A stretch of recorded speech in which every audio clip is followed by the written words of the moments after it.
আমি ময়ূরী, আমি দীর্ঘকাল ওর কাছে থিয়েটার করেছি। আমার আমার বাবা উনি। আর আমার পাশে রয়েছেন সুব্রত চৌধুরী, সুন্দরম নাট্য সংগঠন, যেটাতে ওরা রয়েছেন। আমি আলাদা থিয়েটার করেছি, কিন্তু আমরা এখন এই মুহূর্তে আমরা সবাই ওনাকে শ্রদ্ধা জানাতেই এখানে এসেছি। ৩টের সময় রবীন্দ্র সদনে সরকারের পক্ষ থেকে ওনারা একটা ওখানে জমায়েতের ব্যবস্থা করেছেন, সেখানে আপনারা শ্রদ্ধার্ঘ্য জানাতে পারেন। আর উনি চক্ষু দান করে গেছেন কলকাতা মেডিকেল কলেজ থেকে। ওনার চোখটা নিতে আসছে। আমাদের ভালো লাগছে যে ওনার চোখে দুজন মানুষ দেখতে পাবেন। এইটা আমার কাছে আজকে বাবার মৃত্যুদিনে এইটা আমার কাছে একটা আনন্দের খবর। এই মুহূর্তে আমার মা খুব অসুস্থ, আমি মায়ের কাছে যাচ্ছি।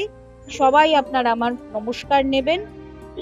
উনি শেষ অবধি ওনার নাট্যদলের সংগঠনেই ছিলেন সুন্দরমে, সেই জন্য সুন্দরম নাট্যগোষ্ঠী ওখানেও ওনাকে নিয়ে যাওয়া হবে।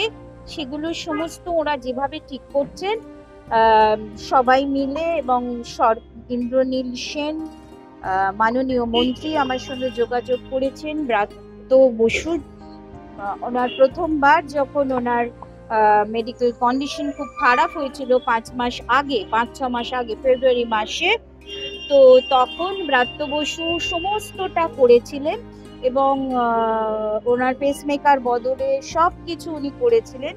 আর খুব প্রচারহীনভাবে উনি করেছিলেন, মানে আমি এটা না বললে আপনারা জানতেই পারতেন না, এতটাই উনি করেছিলেন। কারণ উনি আমার বাবাকে খুব ভালোবাসতেন, তো মনোজবাবু ওনাকে শেষে দেখতে চেয়েছিলেন, উনি এসে দেখাও করে গেছেন।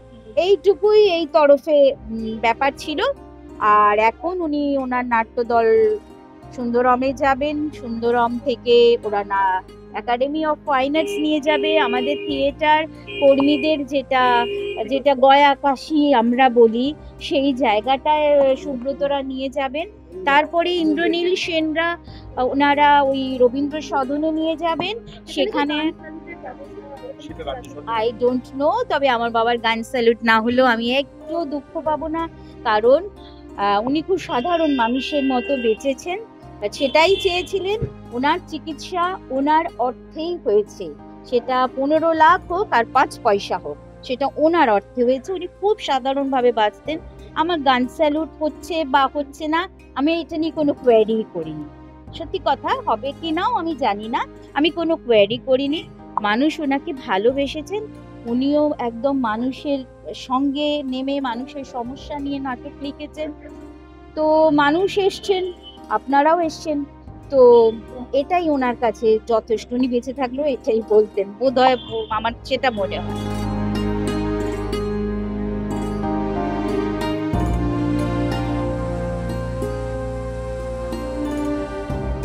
এই সময়কার বাংলা থিয়েটারের সর্বশ্রেষ্ঠ নাটককার মনোজ মিত্র চলে গেল, কিন্তু তার নাটকগুলো তো রয়ে গেল।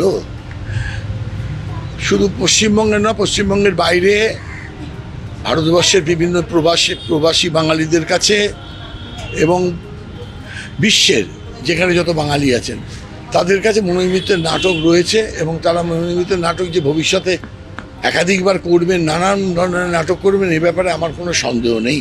অর্থাৎ নাটককার মনোজ মিত্র বেঁচেই থাকবেন।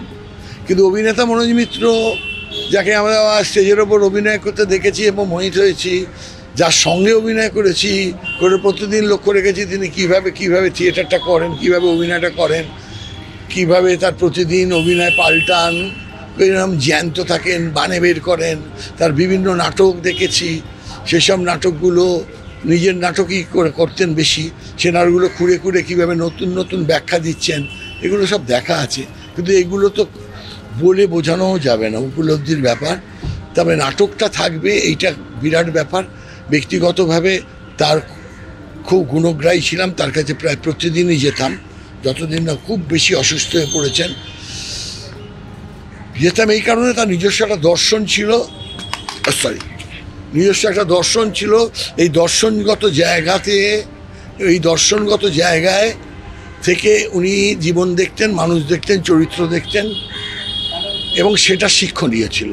যে কিভাবে তার চোখটা, কিভাবে তিনি সমাজ দেখতেন, সমাজের সমস্যা দেখতেন, সেগুলো দেখতেন, এবং কিভাবে তিনি তার পুরাণ থেকে ইতিহাস থেকে রসদ সংগ্রহ করে এখনকার নাটক তৈরি করতেন। সেগুলো সবই আমাদের কাছে শিক্ষার। ওই বিশাল মানুষটাকে, অত বড় নাটকের মানুষ, মহান নাট্যকর্মী, নাট্য ব্যক্তিত্বকে আমার আভূমি প্রণাম। বাংলা থিয়েটারের খুব ক্ষতি হলো আর কি, শুধু নাট্যকার হিসেবে নয়, একজন অভিনেতা হিসেবেও প্রচুর ক্ষতি।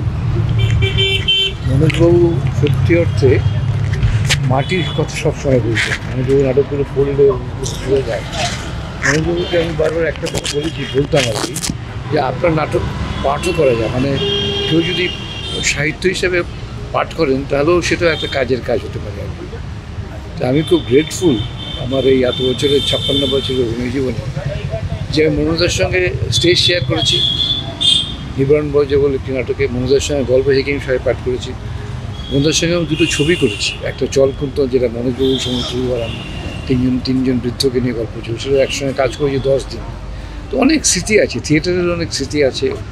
মনোজদার চলে যাওয়াটা, সকলগুলো খবরটা যখন পেলাম তখন খুব কষ্ট হয়ে পেয়েছিলাম। আমি বাড়িতে বসেই ছিলাম, হঠাৎ মনে হলো যাই একবার শেষ দেখাটা দেখে আসি।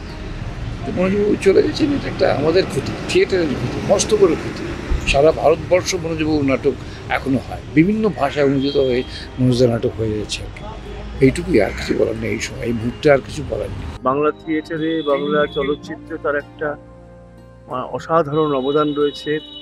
মৌলিক নাটক রচনার ক্ষেত্রে তিনি যে মানে দান করেছেন বাংলা সাহিত্যকে, সেটা একটা অপূরণীয়, মানে অনবদ্য, অসাধারণ, মানে অনন্য সাহিত্য হয়ে গেছে সেগুলো। আমরা একসঙ্গে বিদেশে বঙ্গ সম্মেলনে, লন্ডনে শারদোৎসবে আমরা একসঙ্গে অভিনয় করেছি মনোজ মিত্রর সঙ্গে, ওনার নির্দেশনায় একসঙ্গে অলকানন্দ এই মুন্নি ও সাত চৌকিদার নাটকে। তার 70 বছর বয়সে আমি পূর্ব পশ্চিম থেকে তাকে সম্বর্ধনা দিয়েছি। তার সঙ্গে দীর্ঘ যাত্রা একটা শেষ হলো, বিচ্ছেদ হলো, এক অপূরণীয় ক্ষতি। বাংলা নাট্য সাহিত্যকে তিনি যে পর্যায়ে উন্নীত করেছিলেন তার কলমের জোরে, সেটা আমাদের কাছে একটা মানে উত্তরাধিকার হয়ে থাকবে। এই কলম, মানে তার যে অসাধারণ সমস্ত নাটক, চাক ভাঙা মতো, নরক গুলজার, রাজদর্শন, মুন্নি ও সাত চৌকিদার, অলকানন্দার পুত্রকন্যা, অজস্র নাটক। আজকে একটা মহিরুহের পতন হলো। বাংলার সাহিত্য, এগুলো নাট্য সাহিত্যকে সাহিত্যের মর্যাদা যদি কেউ দিয়ে থাকেন বাদল সরকারের পরে মনোজ মিত্র এবং সঙ্গে মোহিত চট্টোপাধ্যায়, আমাদের এক অপূরণীয় ক্ষতি।